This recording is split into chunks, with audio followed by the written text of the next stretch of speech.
Eusko ikaskuntza, udan egoikoetxea.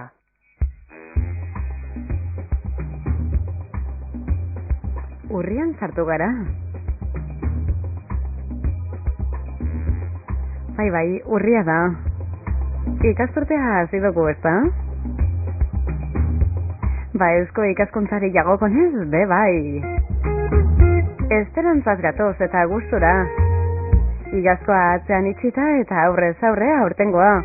Ikasturte honetan alkarregaz izango garelako eusko ikaskuntzan. Bizkaia irratiaren eta eusko ikaskuntzaren arteko hitzarmena bitarteko gai asko baino gehiago ezagutuko ditugu. Mila esker beste behin zeuei jugaz bat egitearrik. Eta eusko ikaskuntzari, gebri eta zeuei aukera hau emotearrik. Gaur eusko ikaskuntzak udalekin dituen hartu emonak azurmaminduko ditugu, eta egunotan herririk herri dagozan berbaldi batzuk, ez edo zelango berbaldiak. Ikasturte honetan bere eguerdiko ordu biterdietan ekingo deutzagu saioari, badakizue hilabeteko lehenengo eguaztenetan eta azkenengo eguaztenetan. Gaiak zeuen interesekoak izango diralakoan, jaso izue beste behin egun ona.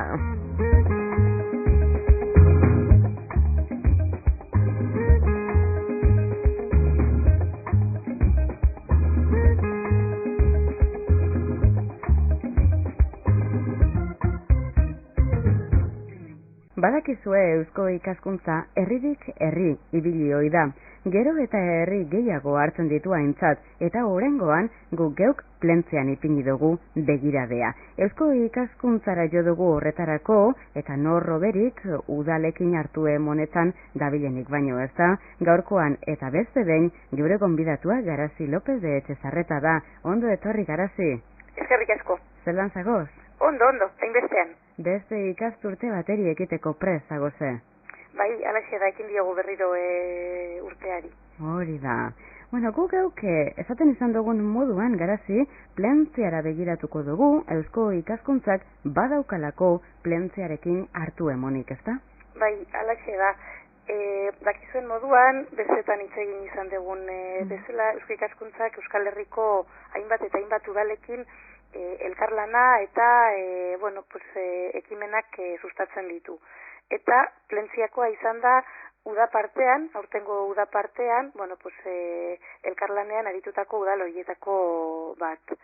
Hain zuzen ere, urte hasieran sinatu genuen plentziako eta eusko ikaskuntzaren arteko hitzarmena, eta hitzarmen hori sinatzearen helburu nagusietako bat, hain zuzen ere, plentziako seme den gure bazkide baten ekimena. Gonzalo Duo da bera, eta berak esan zigun. Kontutan izan, aurten plentziak bere hiri udal ordenantzen 500. urteurrena ospatzen duela. Eta horren inguruan jo genuen udalera eta egin genuen, elkarlanerako lehenengo pauso hau. Alkarlana azpimarratzen dozu, hori dalako azken baten udalekin bilatzen dozuena, ez da? Bai, alaxe da, eusko ikaskuntzak, beti bilatzen du erakunde, elkarte, bazkide, ekin elkarlanean aritzea, ez da? Eta, horren barruan lanlerro nagusietako bat udalekin garatzen dugu lana. Hartara guk egiten dugun, lan zientifiko eta kulturaren alde egiten dugun lan hori herritar guztien gana iritsi dedin. Oso ondo, jardunaldi honetan gai asko jorratu dira, beti be eta zuk zeuk oso ondo esan dozunez, plentziako uriko udal ordenantzen 500. urteurrena oinarri legez hartuta. Gonbidatuak baina Garazi asko izan dira. Bai, alaxe da. Hain zuzen ere, nolabait aitzaki izan da 500. Urteurren hori, nolabait plentziako hiriak erdiarotik aro berrira nolako bilakaera izan duen aztertzeko aitzakia edo parada izan dira jardunaldi hauek. Eta alaxe da izan dira 5 egunetan zehar, eduki ditugu hainbat hitzaldi, eta gero bisita giratu bat pixka bat, fisonomia ez da herriarena ezagutzeko eta aztertzeko. Nahi dezu, pixka bat komentatzea ze islari nondik etorritakoak eta izan ditugun? Ba, nik uste eskertzeko informazioa izango dela hori, Garazi. Oso ondo. Bueno, pues, dioen bezala, pixka bat ordenantzen 5. urteurren hori aitzaki gisa hartuaz, aztertu ditugu. Alde batetik, Mari Jose Torrecillaren eskutik, Boinaz Lainkartadako museoko lankidea eta historialaria, Gorliz eta Plentziaren arteko harremanak. Nola betidanik, Plentziako lehenengo dokumentazioetan agertzen daia Gorliz izena bera, eta nola gaur egunera arte beti hor, elkarrekin, ez da? Eskutik. Nola egin duten, beraien bilakaera historian zehar. Gai politia eta bertako entza dudari gabe oso interesgarria. Horren atzetik, eta pixko bat horren osagarri gisa ere bai, zergatik ez, izan genuen Cantabriako Unibertsitatetik etorritako Sergio Martínezen Nacimiento y Desarrollo Urbano de Plencia en la Edad Media. Kasu honetan, batez ere urbanismoari, arkitekturari eta hirien, itxurari begiratu genion. Eta, alderatu zizkigun besteak beste, Bilbo eta Plentziaren arteko desberdintasunak, gero beste kasu batzudan ere aztertuko zirenak. Gero, urrengo egunean, da, klaro, aztu ezin ditekelako Pilar Ropero historialariak hitz egin zigun medio fizikoaz. Pixka bat, portu hori zergatik, ez da ze kostatan gaude eta zer nolako gune fizikotan, eta horrek ze puntutaraino balditzatzen duen Plentziaren garapena ere. Hori da, ezaugarri bat alako berea azken batzen. Hori da. Gero, klaro, ezin zuen bestera batera izan, Javier Enriquez historialariak hitz egin digu ordenantzei buruz, dokumentu horri buruz. Ez dugu aipatu, ordenantzak azken finean dira testu batzuk, nolabait saiatzen diran jasotzen pixka bat hiriaren bizitza ekonomiko, soziala eta bar arautzen saiatzen diran dokumentuak dira. Orduan, 500 urte horiek ospatzearekin batera, dokumentu hori zer dan eta zer dioen eta aztertu ziran. Eta hemen, esan nahi dut, kuriosidade bezala, hain zuzen ere, honek besteak beste markatzen digu, Erdi Arotik Aro Berrirako paso hori edo, aldaketa hori, eta kontutan hartzekoa da, Plentziako udal ordenantzen oinarria Portugaletekoena dela. Portugaletekoak hartu ziran, eta gero noski egokitu zituzten beraien beharretara, baina oinarrizko dokumentu bezala Portugaleteko udal ordenantzak hartu zituzten. Ikasi dugu zerbait. Bai. Eta gero ja bukatzeko, eta hau ere oso politia izan zen, beste bi gauza aztertu zidan. Gonzalo Duoren eskutik, Gonzalo Duo izan da, pixka bat jardunaldi hauei forma eman diena, berak bilatu ditu pertsonak, gaiak eta bar, eta horre, bera izan da koordinatzailea lan guzti honetan, eta horrez gain berak ere bere hitzaldia eskaini zigun. Eta berak hitz egin zigun artizautzari buruz, edo ofizio tradizionalei, artizautza baino, gaur egun esango genuke artizautza, ofizio hori da. Eta horre, aztertu ziran besteak beste, pixka bat ze desberdintasun, Plentzia hiri, kostako hiri eta herri bezala, eta baserri giroko nekazarien munduan ematen ziran ofizioekin. Pixka bat hor, diferentzia handiak antzematen dira, eta gauza horiek nabarmendu zizkigun. Eta bukatzeko, Jose Luis Casado, hain zuzen ere Cantabriako Itxas Museoko zuzendariak hitz egin zigun barkuei buruz.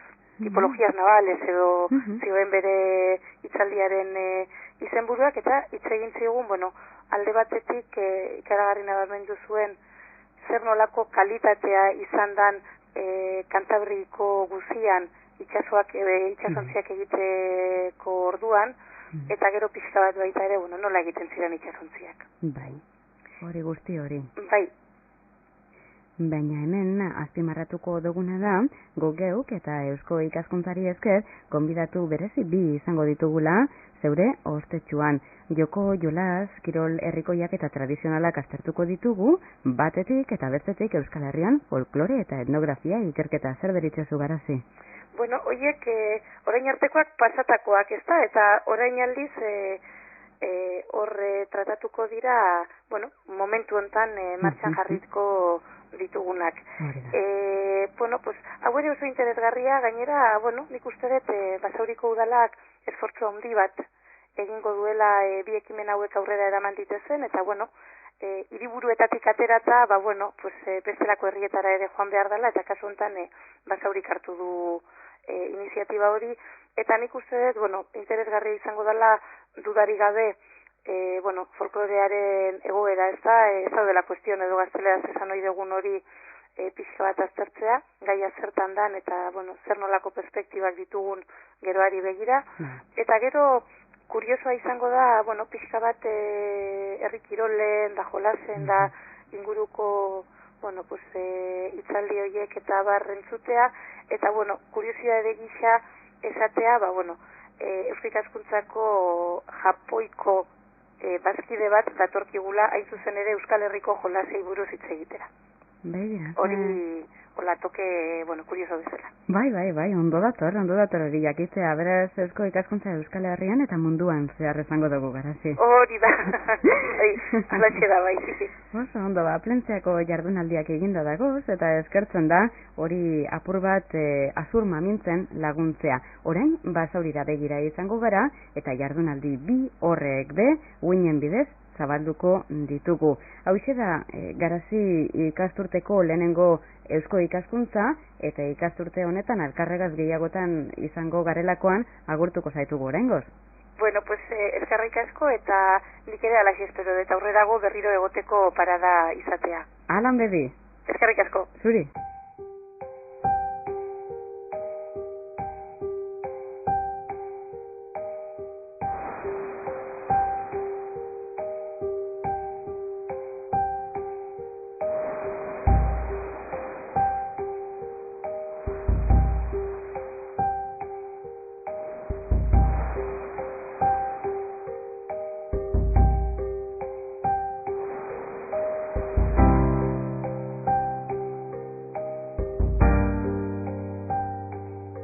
Eusko Ikaskuntzak eskainetako saio honetan beste jardunaldi batzuk hartu gura ditugu aintzat, bai, zalantza barik. Eta horrengoan unibertsitatera jo dugu, unibertsitateko irakaslea da besteak beste, gaurko geure bigarren gonbidatua. Joseba Etxebeste da bera. Ondo etorri Joseba, egunon? Egunon, bai. Bueno, jardunaldi ez berbetan gabiltz eta kasu honetan Basauriko jardunaldia hartuko dugu aintzat. Joko, jolas eta kirol herrikoiak eta tradizionalak, gizarte eta hezkuntza ikustegiak. Zuzeu, esaten izan dugun moduan, besteak beste Joseba eta dakigunetik irakaslea zara. Jardunaldi hon zerrendetan ikusi dugu, programan ikusi dugu zeure izena. Konta eguzu apur bat, zelan urreratu zaren ona, zelango jardunaldiak diren asteko kokatzeko? Bueno, jarduerak oso, erbaldiak oso, ne ustez zurikeneak dira, daukate oso ikuspuntu orokor bat, joko, jolas, kultura, hezkuntza, dena bildu nahiean eta liderean kultura ezberdiniko jendea etortzen da, eta horrek ematen dugu oso ikuspuntu zabala. Daukagu Japonitik etorritako kastillukitaketan irakaslea, erakitzen du budismoa, sintoismoa eta modernidadea joko jolasetan, eta benetan oso ikuspuntu bitxia da, jakitea Japoniarrek zer egiten duten, da zer ikusten duten, eta daukagu baita ere frantsesak baitzen gutela ez joku motorrari buruz, kirol jokotari buruz, bera gure arlo nagusia, baizik eta peoi edo mai jokoi buruz ere, eta, bueno, hemen Espainian dauden jende zaunena horretaz egiten dugu, eta, bueno, eta azkenean da lotzea kultura, hezkuntza eta jarduera fisikoak, jarduera motorrak edo joko jolasako loar. Azken baten, jardunaldi honetan, geuk beste lurretakoa jasoko dugun moduan, alderantziz izango da, ezta? Eurek Euskal Herriko ohiturak, tradizioak apur bat ezagutzeko aukera izango da hori da aberazgarria litzateke? Bueno, bai, dudik gabe. Jarduera egiterakoan ematen dizu beti aukera besteen ikuspuntua, besteen begitan ipintzeko posible hori. Eta antolatuta dago, piztinan egingo den, Basauriko piztinan egingo den zen eta submarinismoa edo igereketaren lotura doturaz gozatzeko jarduera bat, kasurik eta etanik eratango duena. Eta oso interesante egiten da ikustean nola budismoa lotu egiten da eurien jarduera egin. Eta hori da, gutxienez guk euriek gozatzeko aukera, euretaz eta eurien kultura gozatzeko aukera edukiko dugun posible hori, eta euriek ere, prozesen dute ikusteko, guk euskaldunok nola egiten ditugun gauzak. Hori da, hori piztinara salto egitea bakotxak bere da. Ezta? Bueno, bakotxak bere da, bai, zentzu batean, bai. Egingo duguna da, Japoniaren erara egitea. Bai, berezia da hori. Eta azken batzen, pertsonea harrapatu egiten da, ezta? Ze hori behar da. Bueno, bai, azkenean, interesanteena da, ikustean nola, Japoniarrek nahi baduzu, urain azpian denbora asko egon, edo lurrunen joan, poliki joan darra. Da, justo guk occidentali beti nahi dugu azkar joan tobetekan bestea. Hori da. Zerban, uretan, nabaitzen da, yoga eta tai chiak eta zen, azkenean budismoaren ikuskera, euren gorputzaren ikuskera eta euren kosmoaren ikuskera azkenean. Eta Joseba, lagundu duzu, zeure jardunaren abiaburua zein da? Ni joko eta jolasari buruz hitz egingo dut, Euskal Herriko joko jolasari buruz, eta egingo dut konparaketa bat ere, Amerikako, Estatu Batuetako, futbol amerikarraren kasua. Bai? Eta, eta guk Euskal Herriko ikuspuntu bat, guretzako importantena etxea da, ez? Eta etxea eta etxekoak eta kanpokoak banatzea, ez? Eta guk kanpokoekin jokatu egiten dugu. Ez dugu etxekoekin jokatzen, etxekoekin jolastu egiten dugu. Eta adibidez, pelota partida bat edo futbol partida bat kanpotarrekin egiten dugu. Hori oso oizko gauza da. Baina adibidez, izkutaketa edo arrapaketa jolasak bakarrik kuadrillako jendeekin, lagunekin egiten den zerbait da. Oso arraro da kontrako norbaitek edo desegoki, deseroso den tipo batekin guk jolasean ibiltzea. Da maitasuna bezala, gu maitatzen dugu, gureak, etxekoak, eta gorroto ditugu, zentzu metaforikoan o simbolikoan, kanpokoak. Bai, egia da. Eta hori zen da, gure ikuspuntu. Eta Ameriketan egin genuena, aldatu nuen antzekoa, baina saiatu esan du nuen, futbol amerikanoko high schooleko talde batean, entrenadore gisa sartzea, sartu egin zen, kicking coach edo pelotako ostikoak ematen duen jokarearen entrenadore gisa, eta ane honitzen ikusten euren kultura eta jokoen arteko lotura hori. Eta nondik gogoratu jatzun hori, zelango esperientzia izan da? Amerikako esperientzia? Bai. Amerikako esperientzia 2003an. Joseba, asko itauntzea espada, Ez. Egin genuen urte bateko egonaldi bat Ameriketan, Renon egin genuen, Nevadan, eusko, Zentro de Estudios Baskoseko laguntzarekin, eta hango euskaldunek lagundu zidaten, high school honetan sartzen, eta benain dengoela, pasan nuen temporada osoa eurekin. Eta orduan, konparatu, gehiago beste ikerketa batzuk eman genituen martxan, hain bukatzea dela, Euskal Amerikanoen joko jolasak, nolakoak ziren, eta ze dantzak mota egiten dituzten, ze zentzu ematen dioten, eta, ikusi genuen, Euskal Amerikanoen kultura, amerikanoa dela, azkenean, ezin da Euskalduna izan. Amerikanoen testimuran dagoelako, eta horren araberako pentsamenduak. Berdin den dugu kontatu dizudana, azkenean piztinean gaudenean, eta Japoniarra bagara modu baten egiten dugu. Eta Euskalduna bagara beste modu batean, eta Amerikarrak bagara beste modu baten egiten dute. Eta dena hori ikusteak ematen digu, ikustea zabal bat, azkenean gizonak, gizon emakumeek nola egiten ditugun gauza horiek, nola lotzen dugun kultura eta joko jolasean. Azkenean, hezkuntza bada, ez? Torran lotzen dugu jardunedeko azkeneko itunarekin. Zertarako guztia, ezitzeko, ezitzeko zertarako, ezitzeko gure kulturan, gure gizarterako. Eta orduan euskaldunok zer ezitu behar dugu, mundua banatzen dugula etxekoak eta kanpokoak. Eta japoniarrek, gure hartu behar dute japoniarra horrek, budismoa, sintoismoa eta modernidadea zer den. Zen hori gabe ezin da Japonian bizi. Eta bueno, hortaz pasatzen dugu berroan.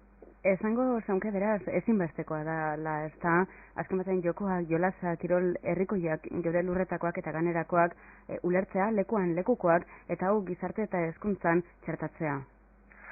Dude gabe. Ez da bakarrik dude gabe hori da etengabe ikusten dugun zerbait. Joko jolas guztiek, kultura guztietan, daukate kultur hoien ezaugarriak. Eta aur bat jolastu eta jokatzen duen einean, ezaugarri horiek bereganatzen ditu. Eta modu naturalean, kakota artean naturalean, edo eskolan, bereganatzen ditu azkenean ezaugarri horiek.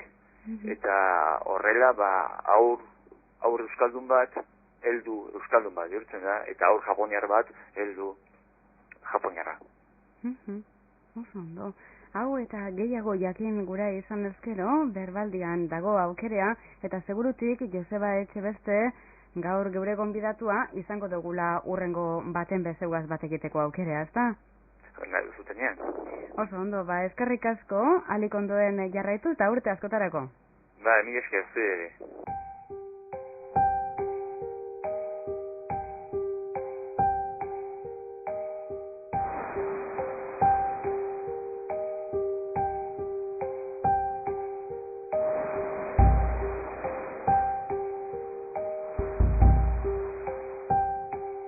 Jardunaldirik jardunaldi gabiltz eta zelanez, herririk herri eusko ikaskuntzari esker. Gaur badaukagu beste gonbidaturik. Ez da lehenengoa, ez da bigarrena, hirugarrena da, baina berezia dana dala. Carlos Sánchez Ekiza da geure gonbidatua, besteak beste, berbaldi honetan parte hartuko dauana, eta irakaslea bebai ez da, geure gonbidatua izateaz gainera. Carlos, ondo etorri zelan zagoz? Osongi. Bai, momentuz irakaslea naiz, eta espero dut horrela segitzea, jakina. Hori. Eta minutu batzuta mentza geure gonbidatu izaten bebai, Vale. Carlos, kontua da, jardunaldi batzuk Basauriko herrian prestago zala, eusko ikaskuntza bitarteko izenburua hau da. Izena guk aitatuko dugu eta zeuri izana deskribatzeko eskatuko deutzuku. Euskal Herrian folklore eta etnografia ikerketa. Atzo, gaur eta bihar. Bai, hori da gaia eta nire, ni musikologo naiz, musikologoa berez eta orduan musikaz arduratzen naiz. Orduan ni mintzatuko naiz, nolabait euskal ikerketa musikalaren hasiera edo. Ez ikerketa musikalari buruz. Zuk zeuk honetan, zenbat urte daroa zuz, barkatu, Carlos? Barkatu? Zenbat urte daroa zuz honetan? Urte askotan zara arlo honetan aditu. Arlo honetan, bai. Bai, ez da. Konta iguzu apur bat, jardunaldi honetan, zer dan plazaratuko dozuna? Zehatzago? Nolabait, izenburu oso, batzutan ez da gertatzen, baina kasu honetan, izenburu oso dirazgarria da, zeren ikusiko dudana izango da nolabait, lehendabiziko folklore musikalaren ikertzaileak zer egin zuten, eta, gure ikuspuntutik, nolabait, naiz eta batzuk, demagun batez ere asko eta Aita Donostia Euskal Olimpoan izan, nolabait, oso figura mitikoak bihurtu, momentu honetan eta gure ikuspuntutik, pizka bat ikusi ze argi ze hitzak izan zituzten, eta, zer egin dezakegun bere obratik abia puntutan, nolabait, segitzeko eta ze lizentzia duten haien obra gaur. Beraz, hor saltu bat dago, esango gonke zuzeuz lan esateko lengoaren eta orengoaren artean lotura zara? Bai, garaia aldatu da, jakina, pentsa askoren kantutegia, inspirazio obra mitikoena, argitaratu zela 1919 urtean gutxi gora bera, eta orduan ja, 80 urte hauetan, aldatu da dena, aldatu da euskal gizartea batetik, eta nolabait lan egiteko modua ere, eta ikuspuntu asko aldatu dira. Oinarria dana dela, horixe da, ezta? Zeuk aitatzen izan duzuna? Bai, zeren materiala adibidez, claro, eta hori da esan behar dudan gauza bat, eta pentsatu behar duen gauza bat nolabait, haiek bildu zituzten abesti gehienak gaur egun ez dira kantatu, ez dira egiten, beste batzuk bai modu batean. Nolabait abia puntua bai noski izan dela, batez ere gero, ez dakit euskal musika klasiko alde batetik, baina baita folk musika eta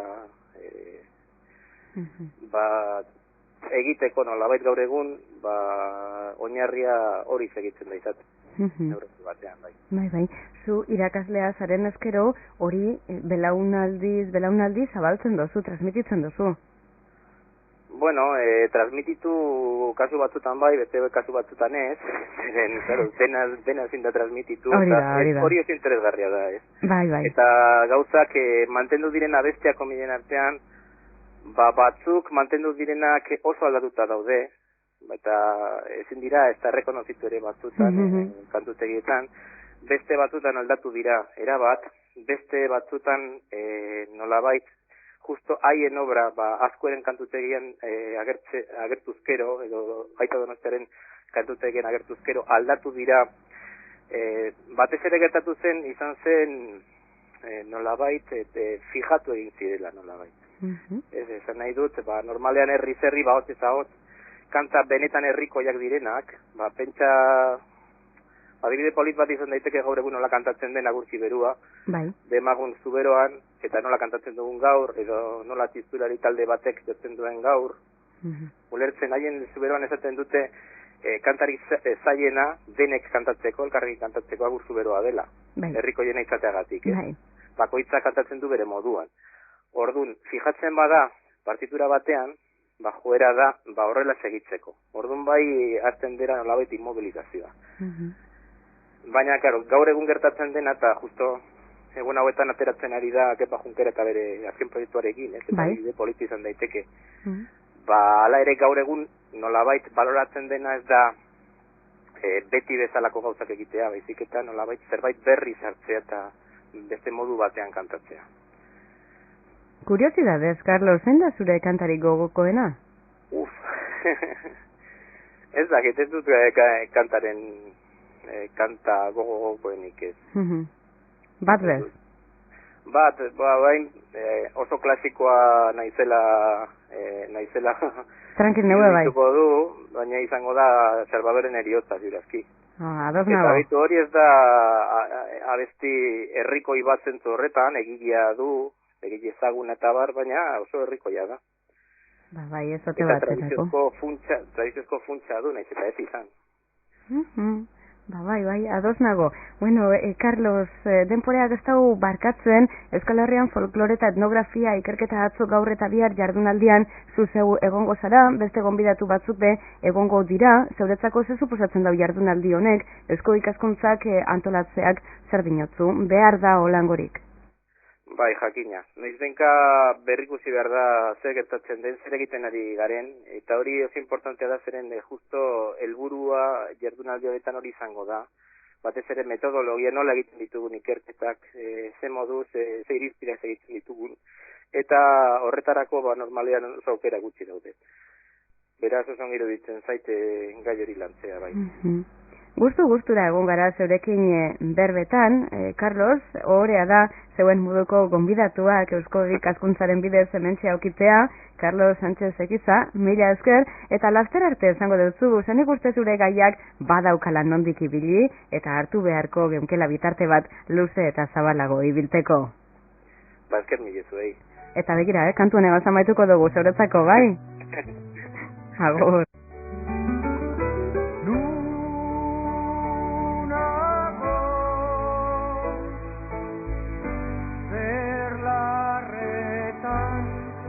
Peleko artzaina mendide galetan gora oroitzapen den gerora iezetan joan izana nunago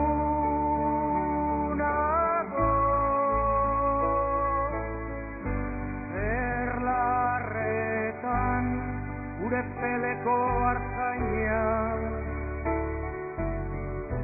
mendie galetan gora, oroitzapen den